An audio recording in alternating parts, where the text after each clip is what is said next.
All right, this is your man, Sir-Earl, coming at you. Today is Monday. It's probably about 11 o'clock. Coming at you with another podcast. A few things I just wanted to discuss. Getting cold in Chicago. If you're still trying to be cheap and not turn on your heat, it ain't working. Turn it on. It's cold. I had turned mine on, and Lord knows I did not want to have to turn it on so soon because the bills go through the roofs. But you gotta do what you gotta do. Um, so Chicago. I love this time of year. This is actually my favorite time of year. The cool, crisp air, leaves are changing colors. It's just a beautiful time of the year for me. I love this time of the year. Um, so, with that being said, my podcast today is I wanted to discuss. I'm reading a book right now. It's the book by Russell Wilson about his workout program, kind of like Tom Brady. He's got this whole team, masseuse, trainers, everybody. It's called "It Takes What It Takes." That's the name of the book. It's a really good book. I started reading it, then I stopped, and then because I read another book, and then went back to it, and it's a very interesting book. And that's kind of what I wanted to discuss. It's like being in the profession of personal training. Okay, when you're working with people on the most insecure thing that they have, which is their physique. I find that in I do a lot of motivational speaking, so I find that in life and in physical fitness, it's all the same. Um, One thing that I'm finding very, very, very alarming is we live in a very mediocre society. We have an excuse for everything. And when you're in this profession, um, they come to you, they tell you what's wrong. It kills me that you get up and you look in the mirror and you don't like what you see, this fat gut. But you continue to eat the shit that gives you the fat gut. So it doesn't make any sense. If you don't like how I look, stop doing it. You know what's causing it. So one of the things that I've always tried to avoid in my life, and I work real hard at it, is people that make excuses and negative people. And I work in a profession where 99% of the people make excuses and they're very negative about everything. So I have to really, really get up and put on what I call my suit of armor, and that is to develop the habits that allow me to keep my focus on what I'm trying to do, which consists of reading and meditation and prayer and gratitude. And it's a whole list of things that I do in the morning. I usually wake up about 4. I don't get to work till about 9:30, 10 o'clock.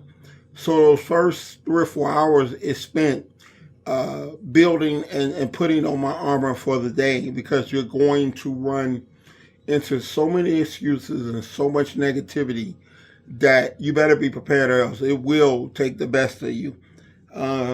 It's something I've been doing. I've been in this profession for 30 years. This is something I've probably been doing the last 10 years. It makes such a difference. Um, we wonder why today we have kids that constantly we hear it on the news of kids that's constantly getting in trouble, or worse yet, that to me, that's bad. But worse is we have kids with no dreams, no directions, no nothing in life. They just feel to exist. You got girls walking around with half tops on, and long as they got a fat flabby ass, and and their hero is Lizzo. They make excuses. Oh well, this is a healthy fat. Let me give you some news. Ain't no goddamn healthy fat. Okay, it doesn't exist. That's an oxymoron. Unhealthy. I don't care how you think you look or what you tell yourself. If your body is not built is not built to carry around excess body fat, your organs, your heart, your joints, all of your body's not built for that. So you can lie to yourself all you want and say, oh, this is healthy fat. I'm happy. Ain't nobody fat happy. Trust me. You're telling yourself that. And I'm not saying a person has to work to be a size 2. What I am saying is quit lying to your damn self and understand that you need to lose some weight. You need to be at a condition that allows you to be healthy, allows your heart to beat right, and it's not surrounded around all the fat. Your joints and your back is not hurting. But you have these people that they basically they lie to themselves and say, oh well, I'm healthy. No, you're not. If you think you are, you're a damn fool.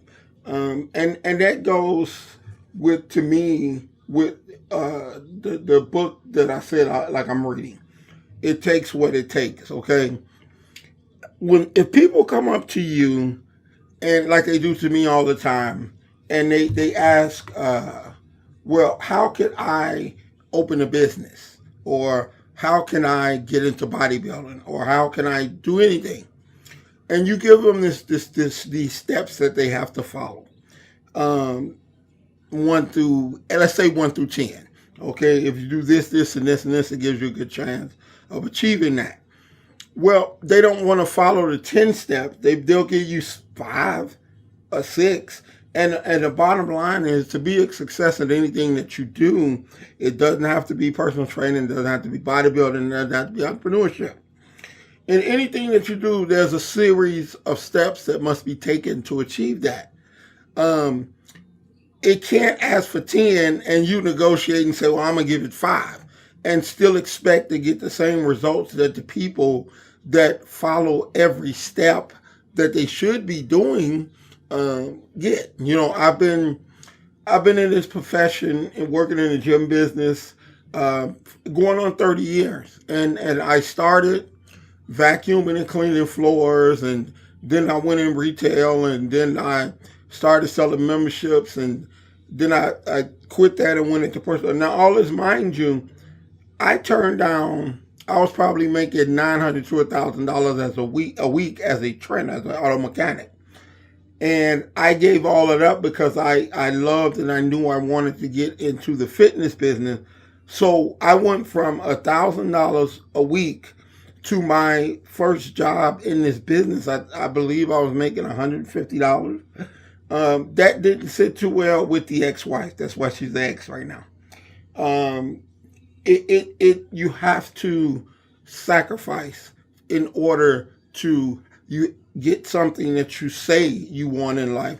The problem is and I interview and I talk with a lot of them, because they all come and they got this freaking pie in the sky idea of they want to do this. They want to be a trainer, or they want to be an entrepreneur. They want to do this, and you start talking to them about the steps. And, like one of the simplest steps as a personal trainer is to be here to meet clients. And, you meet these people. Well, I'm not going to be there if I ain't getting paid. So what, I should stay here and get your clients for you? It doesn't work like that. But that's very prevalent in this field. Somehow they think they know more than you, even though they've been doing it for 2 years and you've been doing it for 30. School, the certification program, told them that they know more. Which, yeah, okay, whatever. That's a joke. It takes what it takes. If to be successful or to lose weight or to do anything, it takes these 10 steps. You have to do the 10 steps. You can't do 7 and wonder why the hell it didn't work for you. You know what I mean? That's just like you leaving my facility going to Halston and you want to go downtown, which is north from here. And I tell you, go to Halston, make a left and head north. You make a right and you call me later and say I'm lost. Well, you didn't go where I told you to go. You went where you wanted to go. And that's, if I've been in this business, if I've advised 20 people, 19 of them are out of business and usually go out within 2 years. And it's because the steps that need to be taken, sometimes they're hard, they're difficult, they require sacrifice. I start my day at 4 in the morning and I end at 10, 11 o'clock at night. And it's not like I get to sleep all through the night. I'm normally waking up because my mind is racing and I can't get to sleep. But that's the reason, one of the reasons why today, as a trainer, I'm better than a lot of people, especially ones that didn't listen, didn't want to sacrifice. They wanted to take the vacation. They wanted to hang out with their buddies. They wanted to do all this. Well, that's not part of the program, and those are the ones that go under. So you have to sacrifice. If you want to achieve physical fitness, let's say, you got to sacrifice eating all this shit and hanging out with your girlfriends and boyfriends, hanging out with your girlfriends and your guys, drinking, eating any kind of shit. Well, I drank, but I didn't add any sweetener in it. So fucking what? You know what I mean? That those are people that make up excuses that, I remember a story I had. I had a car. I had a white Monte Carlo SS, and I was late on my payment. And I made a call. I told the guy that I was banking with, hey, look, so-and-so happened, this happened, that happened. He said, Mr. Bell, let me explain something to you. All of that sounds good to you. Any excuse you're making, it sounds good to you. You already bought it because you rehearsed it and you practiced it. This is the guy on the phone from the bank telling me that. He said, but the bottom line is this, and this is a fact. You signed this agreement saying you're going to pay so much a month to us to keep that car. You haven't been doing it, and I can tell you this, and this is a fact. If you ain't sent me that money by the end of the day, tomorrow you will not have a car because they will come get it. Okay, so your excuses, and this is what I try to tell people when they're not losing weight and they're not consistent and they're not handling the business like they're supposed to, that damn excuse sounds real good to you. The bottom line is no one gives a damn. You know what I mean? I can call Kamea right now from my business and say, it's been kind of slow. You think they care? They don't care. You have a monthly agreement with them, and they want their damn money on that date. You know what I mean? So it takes what it takes. You have to do the things that make or give what it is that you're trying to do. You can't take a 10-step course and say, I'm going to give it 7 and expect a turn out of 10. It doesn't happen. Those 3 excuses that you use sound awfully good to you, but they don't mean shit. People come to me as a trainer or wanting a job or any reason, and they got these great excuses. We have trainers that come and apply for jobs. They look worse than the people that train here, and you be like, hey, look, my thing is, you have to look the part. People don't believe you. If I'm talking to you about a car and mine's been repoed, you ain't trying to hear much what I got to say. And I might know what the hell I'm talking about, but I didn't practice it. So as a rule, in life, everyone thinks people that are successful, no matter what you call success, everybody calls something different. But you look at these people, the Elon Musk, the Jeff Bezos, these type of people, and you feel life handed them something. You have to understand, life didn't hand them shit. They went out and they busted their butt and they believed in something and they were not deterred and they kept going and kept going, even though people talked about them, laughed at them, doubted them. They believed in themselves and they kept going and they sacrificed a lot. And they worked till their dream came true. But, a lot of people sit back, oh, well, somebody probably gave money and helped them out and they was lucky and they was, no, that's another excuse that really sounds good to you. That ain't the reality of it. The reality is majority of the people that have achieved some form of success have worked their ass off at times when you were out drinking and hanging out. They were working. I know I do. That's the bottom line. You got to put the work in. You got to put the sacrifice in. You can't hang out and drink all night and be at your gym or at home on your computer working all night. You can't do both. Which one do you want? Your actions will tell which one is more important to you. We have people that come in here and they go out and they buy Louis Vuitton purses and vacations and all this shit, and then they can't pay their dues. But yet you're unhappy with the way you look. So you got a $2,000 purse and you look like shit. Does that really help you? To me, don't get the purse and work on yourself. You only get one body, you only get one health. And people take it so much for granted. So, my message to people is start making decisions that are important for you, not for today, for the long haul. Where you want to be at in 10 years? You want to be healthy, or you want to be sitting somewhere, the doctor come in and he got a rabbi and a priest with him, and they're looking at you shaking their head because your ass got all these ailments, high blood pressure, hypertension, heart disease, all this, because you chose not to eat right now. My goal and wish for people is to start to understand, make decisions based on where you want to be, whether it be business, success, life, relationships, no matter what it is.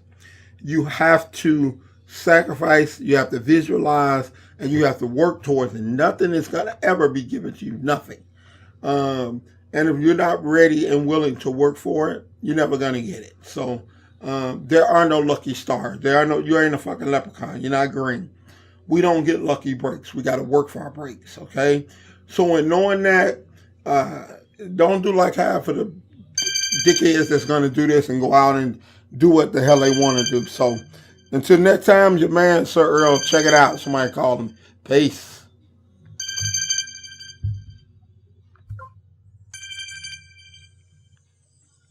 Hello? Hello? Hello, my name is Sam with Silver Cross Business Office.